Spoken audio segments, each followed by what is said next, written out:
الحمد لله رب العالمين الصلاة والسلام على خاتم النبيين وعلى آله وصحبه أجمعين أما بعد فأعوذ بالله من الشيطان الرجيم بسم الله الرحمن الرحيم قال الله تعالى في سورة البقرة إن الذين آمنوا وعملوا الصالحات وأقاموا الصلاة وآتوا الزكاة لهم أجرهم عند ربهم ولا خوف عليهم ولا هم يحزنون۔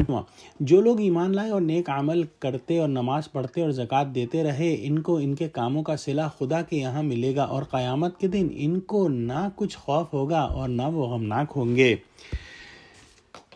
اس آیت میں اللہ سبحانہ و تعالی نے صاحب ایمان نیک عمل کرنے والے لوگوں کا ذکر کیا ہے، اور وہ جو کچھ دیتے ہیں اس کا کوئی معاوضہ وہ انسانوں سے نہیں مانگتے، بلکہ صرف اللہ سے اجر و ثواب کے امیدوار ہوتے ہیں، اور اللہ یقیناً ان کا اجر ضائع نہیں کرے گا۔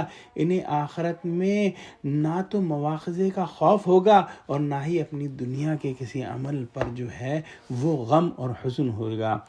اور اگر دیکھا جائے تو ایسے لوگ جو ان مبارک صفات کے حامل ہیں، ان لوگوں کو دنیا میں بھی خوف اور غم نہیں ہوتا۔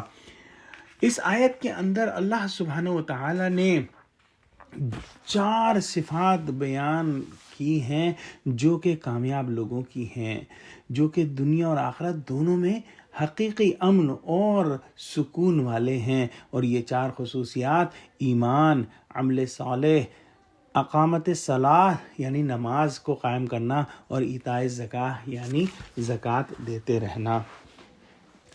پچھلی آیات میں سود کے بارے میں بعض احکام بیان ہوئے، درمیان میں اہل ایمان کی فضیلت اور ان کے اجر و ثواب کو یہاں بیان فرما دیا، اور ان کے بعض اعمال خاصہ کا تذکرہ فرمایا، جیسے کہ ابھی بیان ہوا کہ نماز قائم کرنا، زکوٰۃ دینا، اور فرمایا کہ بروز قیامت ان لوگوں پر کوئی خوف نہ ہوگا۔ خوف بیان ہوا تھا پہلے بھی کہ کسی فیوچر کی چیز، مستقبل کی چیز کا ہوتا ہے، اور نہ وہ رنجیدہ یا حزن والے ہوں گے، اور رنجیدہ اور حزن انسان پر پاسٹ یا ماضی کی وجہ سے ہوتا ہے۔ اس کے برخلاف جو سود لینے والے لوگ ہیں، وہاں آخرت میں دیوانوں کی طرح کھڑے ہوں گے، مخبوط الحواس ہوں گے، ان کے اموال جو ہے وہ دنیا میں ہی رہ گئے، جو وہ چھوڑ کے جو ہے دنیا سے چلے گئے تھے، اور وہاں ان کے اموال کے حاصل کرنے اور خرچ کرنے کی وجہ سے عذاب ہوگا۔ تو جس مال کے لیے انہوں نے زندگی اپنی بتائی، اول تو اس کو چھوڑ گئے دنیا میں ہی، اور پھر آخرت میں اس کا حساب دے رہے ہیں، اور آخرت میں اس کی وجہ سے جو ہے وہ عذاب کے اندر جو ہے وہ پڑ رہے ہیں۔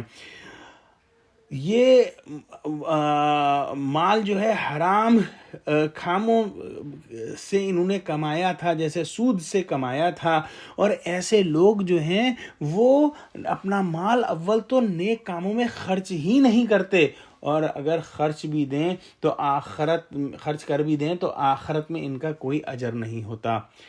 نماز، زکوٰۃ، صدقات اور ایمان والے وہاں پر آرام اور چین سے ہوں گے، اور ان کو نہ تو مستقبل کا خوف ہوگا اور نہ ہی ماضی کے بارے میں کوئی غم یا حزن ہوگا۔